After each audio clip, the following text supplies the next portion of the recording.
guys, I'm the BrickQueen, and this is a Lego Hobbit review. This is one of the new 2012 sets. It's a very, very cool set. It's called An Unexpected Gathering. It's a set of bag end with dwarves. There's the front of your box. And there's the back.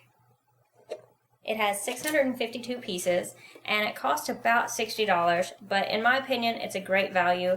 I love this set. It's probably one of my favorite little Hobbit sets so far.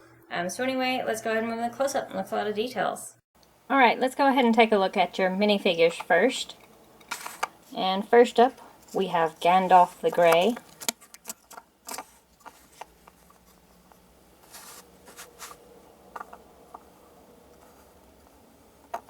And there's the back. He just has one side face. There's his hat. He does have a little bit of back printing, which if I can, I'll show you. And his beard kind of gets in the way, so I can't turn it around, but that's the back. So that's Gandalf the Grey. Then we have Bilbo Baggins up next. And of course, this is a Hobbit, so you get the little short legs.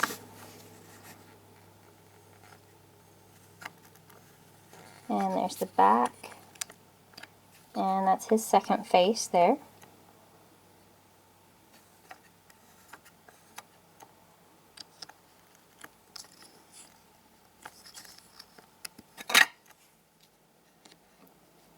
And you've got 4 dwarves here, and each of the dwarves is going to be exclusive to whatever set that they are in, at least for right now.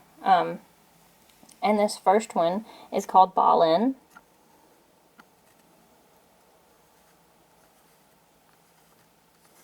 I like the dark red cape and everything, dark red torso. Let's see. And he does have his second face there, as you can see. That's the second face, and there's the other face without the beard. I do like the unique beard piece he's got. That's pretty neat. I imagine you could use that for a lot of different customs.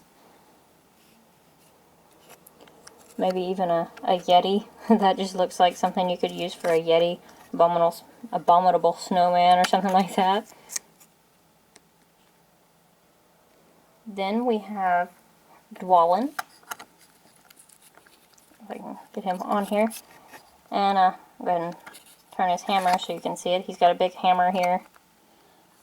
And it kind of makes it difficult to stand him upright unless you prop the hammer up like that. But he's pretty neat. He's got, you know, like tattoos on his head there. You can see tattoos on the back of the head.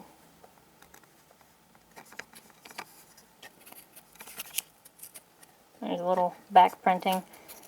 And his cape's a little bit different than most of them, because most of them you have 2 holes that go over the neck piece. This one just has one, which is why it sticks straight out on the back like that.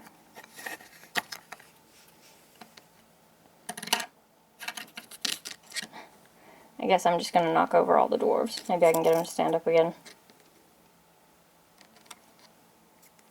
Next is Bofur.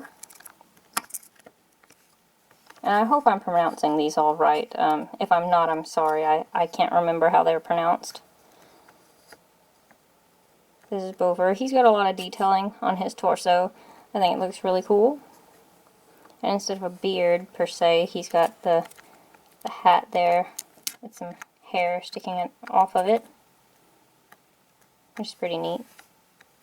And there's the back. Let's see, we can turn his cape so you can see the back printing.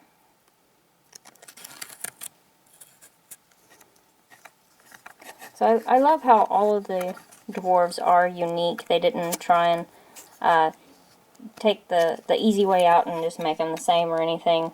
They're all unique, and they're all really cool looking figures. And this is the last dwarf. And this is probably my favorite because they actually made him fat, which is really funny in my opinion. His name is Bombur. And I'll have to pick him up to show you just how how fat he is. Let me show you the, that's his second face there. And here's the front without the hairpiece.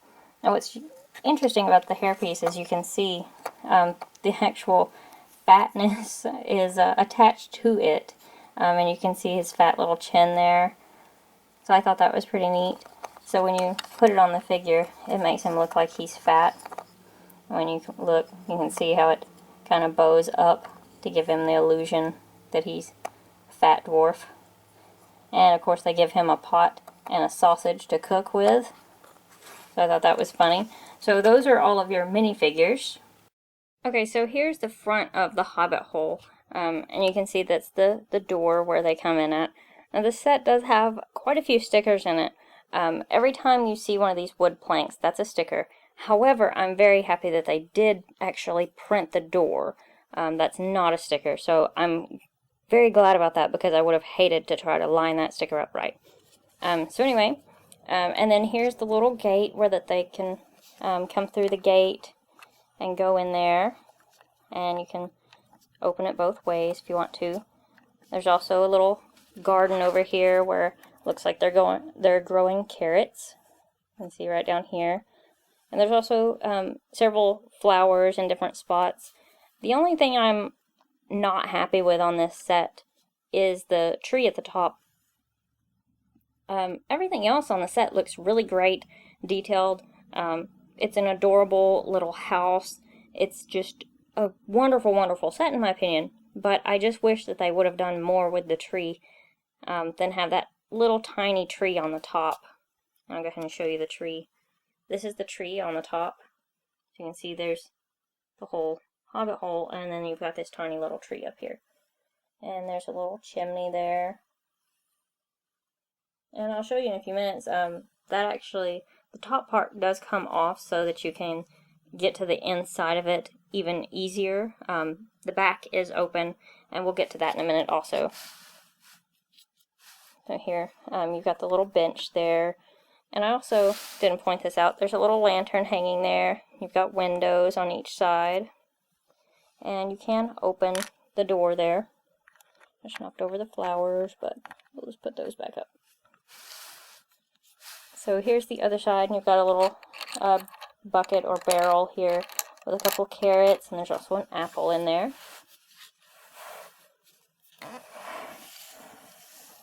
So here's one side of it.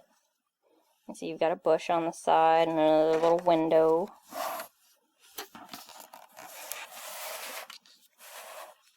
So this is the back or the inside. You can see there's a lot of detailing on it. There's little shelves on the side, which I thought was neat. There's also a little letter sitting there on that shelf. So I'll kind of try and show you a little bit. And that's the letter I was talking about. There's also a couple of these bottles right here, and there's a book right here that actually I had to put the stickers on the book on each side of it.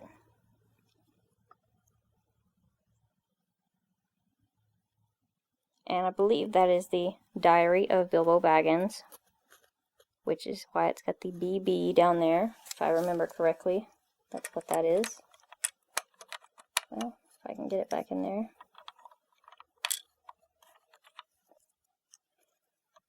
Everything fits so tightly because it's so detailed and everything. You've got a chicken leg and some cherries and different things on the table. You've also got a little pretzel, which I like, the little pretzel there. And there's another chicken leg on this side and a couple of these gray glasses. You've also got pots and pans up here where they can cook at the fire. I'll go ahead and close the door. Well, actually, I can show you the door itself. So that's the printed door I was talking about a minute ago. You see you've got a little walkway going up to it. There's also a piece of bread, which I think was supposed to be on the table. I think it just fell off. It's supposed to be sitting over there on the table. Anyway, we'll close the door up now. You've got a little broom hanging beside the door. And then on this side, you've got more shelving. You've also got a place for the sword for Sting to sit, because this is Bilbo's house. And there are 3 different little map pieces down here. I'll show you in just a second. There's also a little treasure chest looking thing that he keeps a shovel in, which is odd. I guess that's a precious shovel. Anyway, so these are the 3 map pieces that you've got down here. You can see one's of the Shire, one's of Mirkwood, and you've got the last one right there.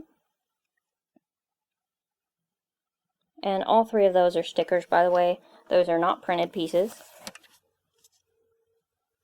That bread does not want to stay on the table. Anyway, so that's the inside of the house. And as I was saying, let me move this up so you can see what I'm talking about. You can lift the top part off of this, like that, because it just attaches on there real easily. And so you've got, it's smooth pieces except for on the side. It attaches to those 4 pegs, studs right there. And then the same thing on this side. You've got the 4 studs it attaches to right there. So you can see there's more light in the set whenever you do that and everything. And I'll go ahead and show you the tree again. This is kind of the back side of the tree.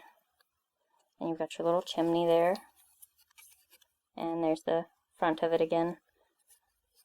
So all in all, I think it's a very, very good set. Like I said, the only thing I would change is I would add more detailing to the tree, make it a bigger tree. But all in all, I'm very happy about this set, and I highly recommend it. I think it's going to be a very iconic Hobbit set. We've been seeing previews and pictures of this for quite some time, and I'm very excited to finally own the set. And I hope you enjoyed this review, and I hope you'll come back to my channel and look for the other Hobbit reviews coming soon. This is the second one I've put out so far. There are more coming, so stay tuned, and I will see you guys next time. Thanks.